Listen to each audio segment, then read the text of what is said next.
my name is Dave Coker, and I have the privilege of being president of Fisher House Foundation. So can you tell me a little bit about your military journey? Oh gosh, it it starts at an early age.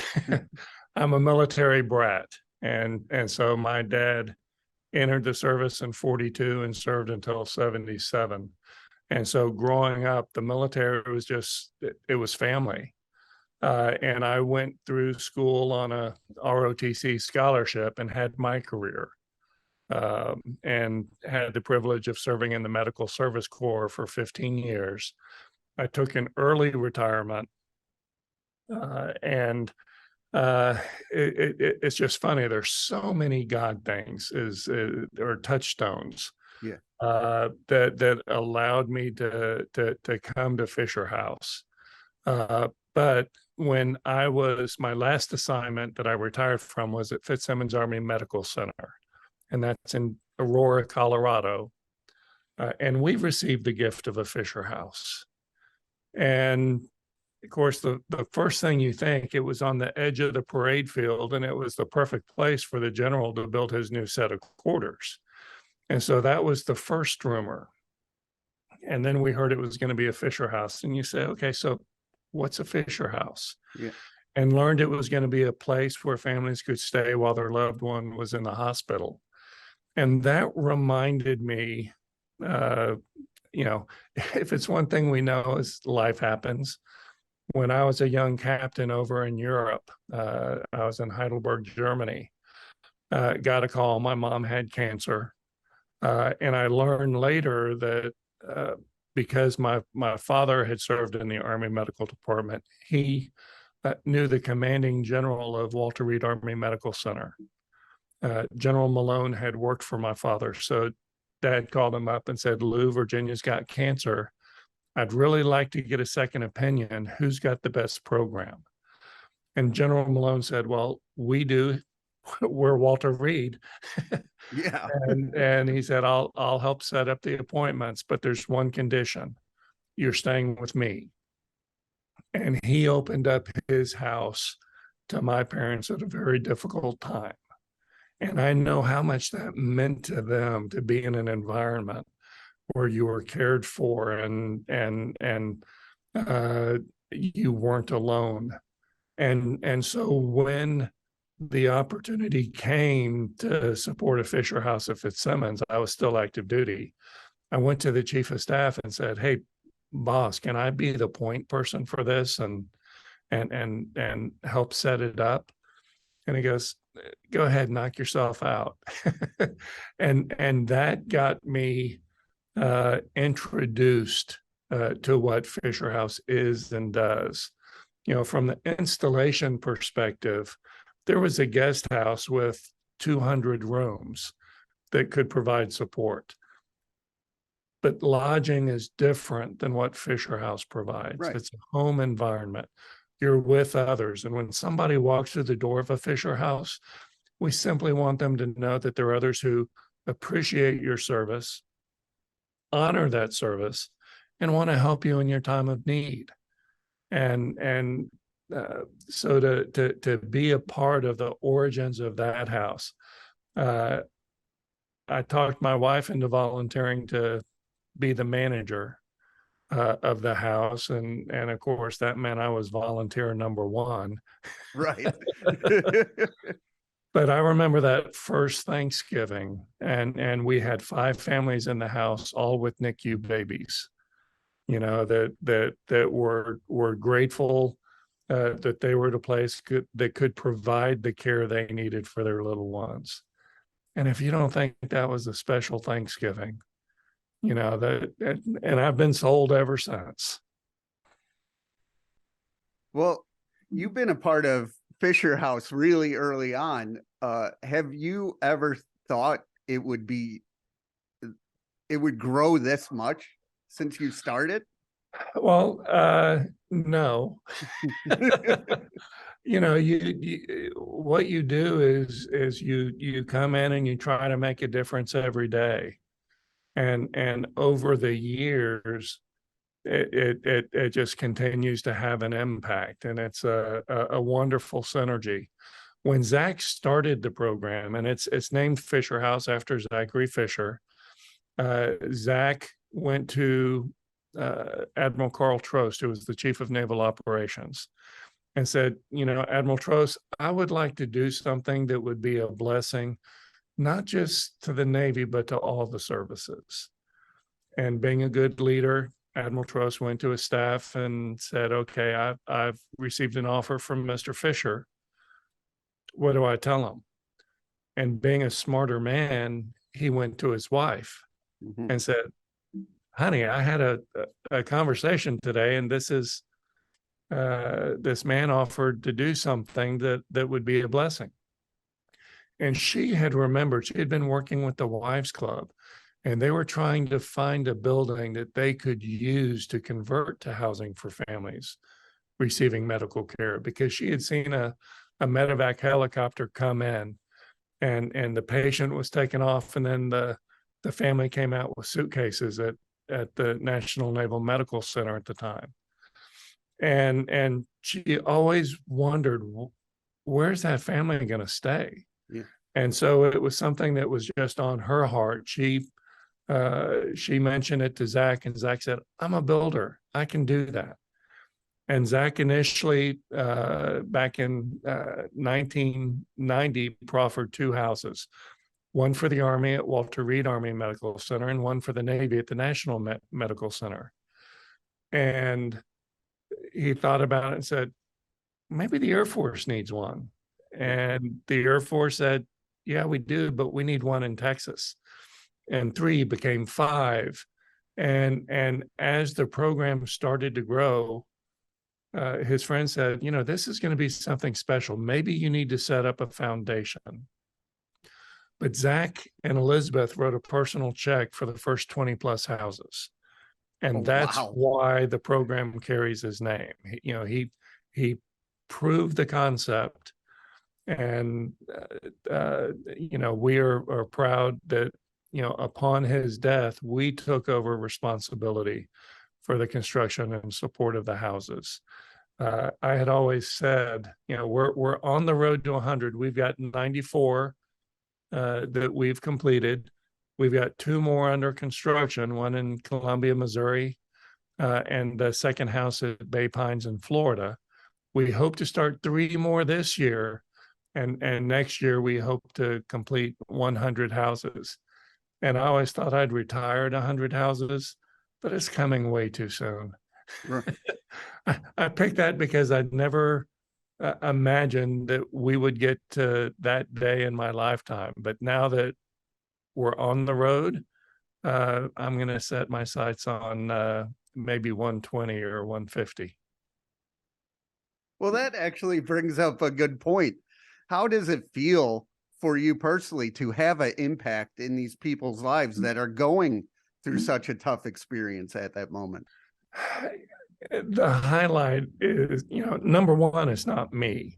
I have the privilege of being the middleman and a part of the leadership that helps it. But these are gifts from Americans all across the country, corporations and individuals who have such a respect. I'd love to say it's brilliant leadership that has made us successful. It's who we serve. You're right. And people want to show their support to the men and women who serve and recognize the sacrifices that their families make. But the highlight is always going to the houses. And I get accused from time to time of staging people in the house. And I don't. Yeah. I just go up to somebody who's a resident and I say, hi, I'm Dave. I'm with Fisher House. How long have you been here? Where are you from? How's your loved one doing? And they open up, and I ask how they learned about Fisher House. And all too often we tend to be a best kept secret. The thing that's important to us is get that next house open. We don't invest a lot in advertising and traditional sources. We believe that providing services and helping people, that will inspire them to be a part of what we do. And so far that's been successful. I remember going to the Houston Fisher House, and of course, the first thing the manager does is typically introduce me to some of the guests. Yeah. And I met this young man, and he said, "Mr. Coker, I just want to thank you for saving my life." I said, "Excuse me?" And he explained that he lived down in the valley near Weslaco, and it was several hours to get to the big city. And when he learned he had cancer, they said, "Well, you need to come to Houston, and you'll be here for weeks." And he knew he wasn't going to come without his wife, and he couldn't afford to bring his wife to the big city. And so he was just going to accept what time he had left. And then he learned there was a Fisher House, and there was a place where they could be together and it wouldn't cost him anything. And he came, he got the treatment, and that day he was told he was in remission and could go home. And so to be able to make a difference in the decisions people make, because when life happens, you want two things. You want the best medical care, and you want to be there. Well, the military and VA healthcare systems are two of the best in the world, and they provide world-class healthcare. Having a place for families to stay is much more of a challenge. And, it's non-negotiable. You're going to do what you need to do. If it's running up the credit card debt, if it's Right. borrowing from other family members, you're going to be there. And to be able to bring them into the healing process and let them focus on that is, we just appreciate the difference it makes. And we're not going to always be a part of their lives, but we come into their lives at a time when the stress is at its height. Until August got injured, I'd never heard of the Fisher House. It made it very easy to be there to support my brother. August had 20 surgeries. I don't know how my family all could have converged without the Fisher House. It provided a shelter. Family's the only thing you have, really. Them being there for me when I needed them to be. It's irreplaceable. Can you tell me about some of the other programs Fisher House has? Well, we've learned a lot from the families who've graced our houses, and back in the day when so many wounded were coming back, the military is great at what they're authorized to do, right? But what they're authorized to do and what a family's needs are can be two different things, and so we try to fill those gaps. One of the barriers was transportation. You get a call that your daughter's been injured. You're put on orders. You get to Walter Reed, let's say, and after you've been there for a week and you're past that stress point of, is she going to survive? The next question is, okay, did I leave the stove on or the water running, and I need to go back and just check on things so I can be here long term for my daughter? Well, they would go and ask the military, and they'd say, sure, we can fly you back. But what the military didn't relay is that, okay, when we fly you back, the other support you receive from the military stops. They'll fly you to, they'll fly you home, and that ends the support. Right. And so we use donated frequent flyer miles, and we were able to provide families that opportunity to go back and not lose the benefits that they were entitled to so that they could support their son or daughter. At the same time, we use those miles and we provide, we remove the barrier of transportation from the service member and or their family from participating in events, other charities events that are going to help on their journey to recovery. Because by having that as a resource, it makes other nonprofits that much more effective because they can focus on their programs, right, and not spend their limited resources on flying people in. So not only do we have Hero Miles that uses the donated frequent flyer miles, as that became successful, we said, okay, works with airlines. How about hotels? And so we have hotels for heroes as well. And we use that to provide lodging when the Fisher House is full, Okay. or if somebody has a need, they need to go to a specialty hospital, they're being treated in a community where we just haven't gotten to build a house yet, we provide lodging through Hotels for Heroes. We look for those things that impact the quality of life. We also look at opportunities and believe in marketing through service. So with the Defense Commissary Agency, we partnered, 20 years ago, scholarships for military children. And we provide a $2,000 scholarship for the sons and daughters of those who serve, 500 of them, $1 million in scholarship. Oh, wow. As a way of recognizing the sacrifices that the families make. Our commitment was always we would do at least one scholarship per commissary, but we far exceeded that. And it's just a way to say thank you to the families. And at the same time, there are only so many major military medical centers. And the challenge was, how do we get a presence in every military community? Well, if you provide scholarships through the commissaries that's in every military community, you're creating awareness and at the same time doing good. We also had a chance to partner with Newman's Own, Paul Newman and Newman's Own. And he had a contest one time with Kmart when it was at its zenith, shall we say. Yeah. And they had a contest where enter our contest and you can give away $500,000 to the charities of your choice. And they were appalled that they had very few entries. And what their research told them was, well, if I've got to give it away, who wants it?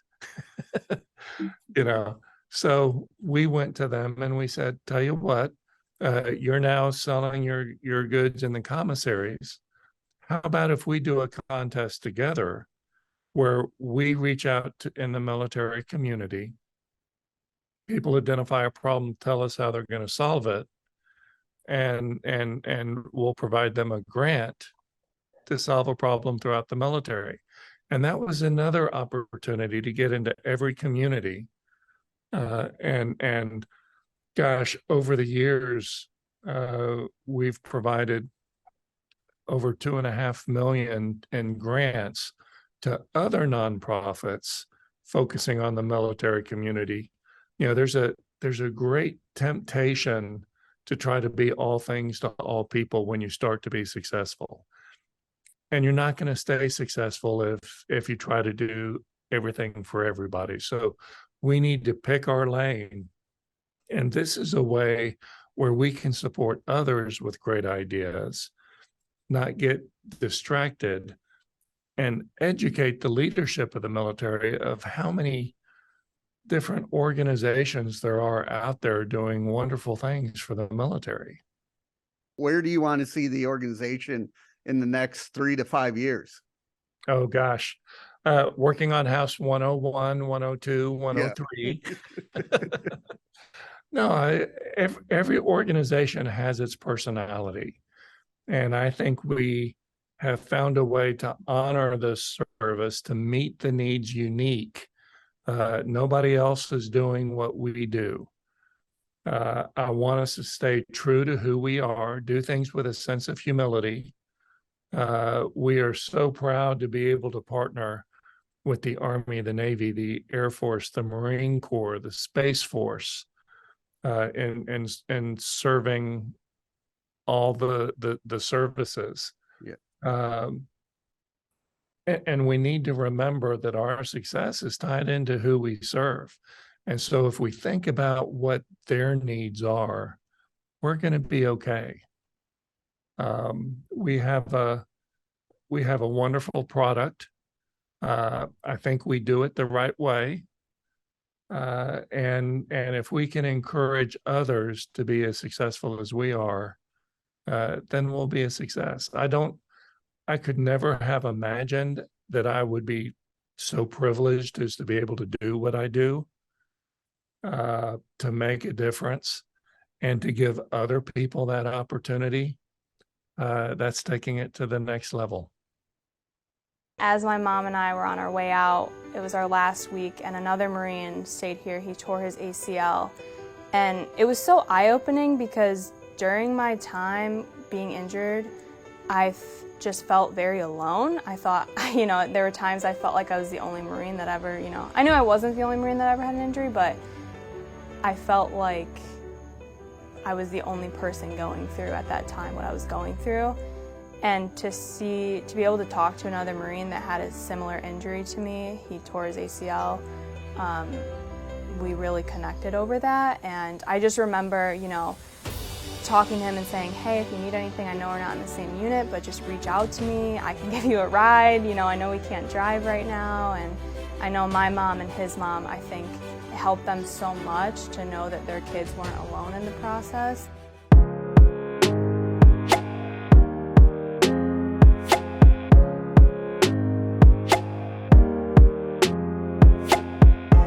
My name is Jenny Hall, and I am the manager of house support at the Fisher House Foundation. So how did you get involved with Fisher House in the first place? When I started with Fisher House, I already had a reputation on the military base where my husband was stationed at the time from working with the military healthcare contractor. And when they started looking for a Fisher House manager, it was right at the exact same time that the contract was switching from one military healthcare contractor to another.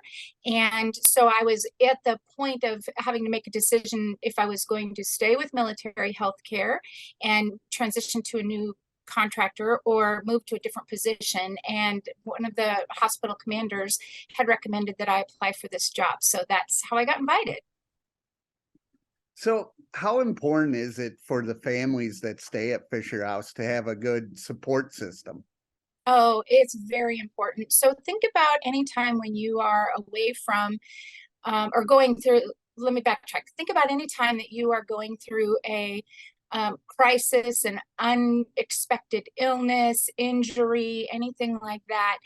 And you have all of your supports around you. You have your spouse, your in-laws, your friends, your church group, your children, all of those supports around you.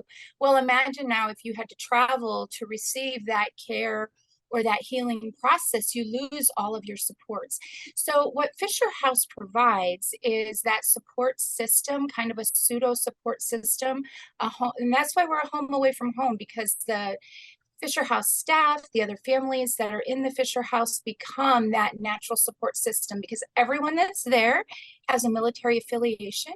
Everyone has an unexpected illness or injury that they are trying to navigate, and everyone is away from home. They're away from their support systems. And so that's what the Fisher House offers over a hotel that could never be matched anywhere else.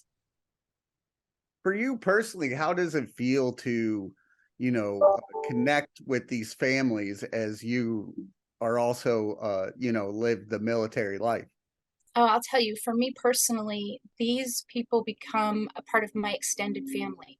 When you walk through these unexpected situations with people, not every day in the hospital is a good day. Right. And so in my situation, I would laugh with the families, cry with the families, pray with the families, eat with the families. I was there first thing when they woke up in the morning, and oftentimes I was there when they went to bed at night. I would call it getting everybody tucked in before I went home, just making sure that everybody had everything they needed and they were safe and secure before I left for the day.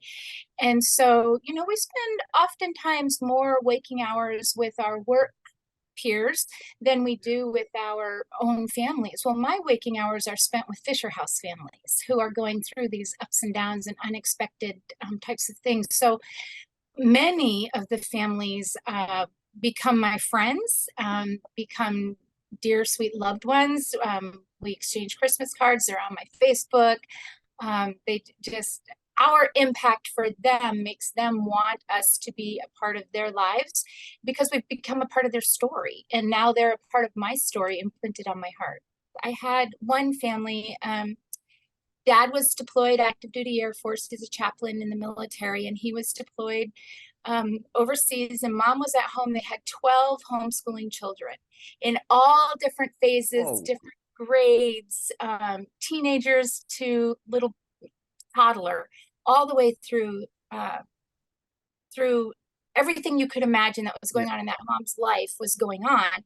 And then suddenly one of her 10-year-old daughter was diagnosed with a rare bone cancer.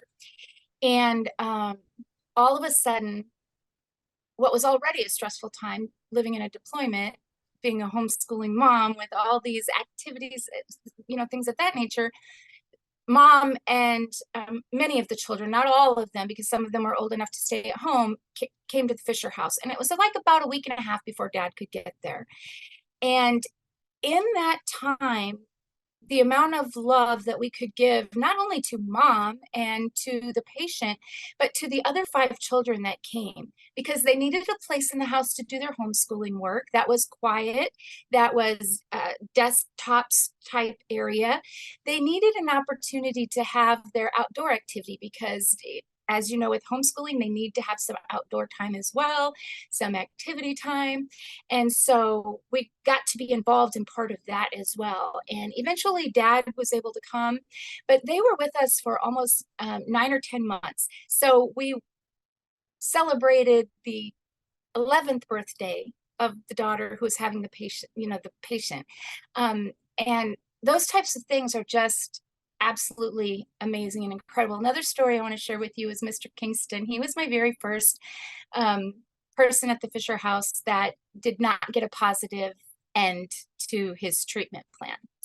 And Mr. Kingston is always and forever going to be on my heart. He was a Vietnam vet who did not treat his family well when he came back from the war. And so he had isolated himself from his spouse and from his children, from his brothers and sisters. He literally was, from his actions, living alone in Alaska and did not have a support system. And he came to the Fisher House wheelchair bound, doing some cancer treatments. And the man I knew was a lovely man, very generous, very kind, very self-sufficient, did not want any help navigating through the house in his wheelchair, anything of that nature. But if he was cooking breakfast and somebody else were to walk in the room, he would say, "Hey, would you like to have breakfast with me?" He was just amazing, gentle, lovely soul. And when he got the diagnosis that there was nothing else they could do, and he knew that he was end of life planning. Right. He was standing in, or he was in the kitchen. He was not standing. He was in the kitchen with another veteran, and I was overhearing the conversation. Another veteran said to him, "You know, if you could do one more thing, what is the one bucket list thing you want to do?" And Mr. Kingston was a fly fisherman, and he made his own flies. And he said, "You know, I haven't been able to fly fish since I've been in this wheelchair. If I could do one more thing, I would like to fly fish one more time." Well, we had an organization at the Alaska Fisher House, and I believe they're incorporated in other Fisher houses as well, but it's called Project Healing Waters. And what they do is they take veterans and they teach them how to tie flies, they teach them how to cast their rods, and then once a year they go on fly fishing trips. And many of the things that they do are adaptive to help people. So I got a hold of that local organization, the chapter that was local in my area, and explained what was going on with Mr. Kingston. And immediately Project Healing Water sent somebody over. And not only did they tie flies with Mr. Kingston, they took him fly fishing one last time. And forever to this day, every single Wednesday night, we still have somebody from Project Healing Waters that comes into the Fisher House and ties flies with anyone that wants to tie youngest age to oldest ages. It's a regular activity that is in the Alaska Fisher House, and it all started with Mr. Kingston. And I often think about if his family could have known the person I knew, how maybe it would have been different for him. But he didn't die alone. He died with the Fisher House family. He died with a legacy that he left with the Fisher House. And so just an incredible man. So what are your big motivations in helping people? My motivation for helping people, I think early in my life, I had a church friend tell me that they felt that my spirit value was hospitality. And so I knew very early that taking care of people was something that I'm talented and gifted at, and I enjoy doing. So I think my motivation for utilizing my skills and talents that are already inherent inside of me is the love that comes back to me from these families and supporters and volunteers, because there's an incredible amount of joy that comes from being a part of that healing process, being a part of that special moment in somebody's life, being the person that is the support when there is nowhere else, no support is coming from anywhere else, and you get to be that support person. That's incredibly fulfilling.